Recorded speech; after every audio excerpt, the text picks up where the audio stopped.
Paano ko pipili ng business partner? Unang-una, the experience ko, kailangan businessman siya. Kasi kung pareho kayong walang experience sa business, para lang kayong the blind leading the blind. So mas maganda na pareho kayong may experience, para pareho kayong may maambag sa isa't isa. Kesa yung isa walang experience, yung isa meron, maging mabuhat yung isa, pabigat yung isa. Ganun mangyayari doon. So most likely, hindi magtatagumpay yung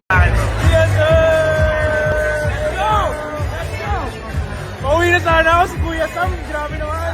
Let's go. Welcome. First time niya sa bar niya. Ako second time. Bro, hey, pag-usap tayo. Maraming tao na naghahanap ng kani-kanilang business partners. And that's good. Pero, syempre, kailangan makapili ka ng tamang business partner. Big fail. Most likely, kung ano mang gagawin mo, magkakaroon tayo, diba?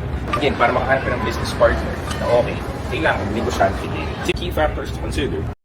Ganto ang buhay na gusto mula nung bata pa. Mamatay ng mahirap, hindi kami papayag. Sinasagad ang buhay, sa hams parang sa sayad. Panoorin pag-angat, dapat di mo mamiss yun. We don't sleep, siesta lang tapos balik sa mission.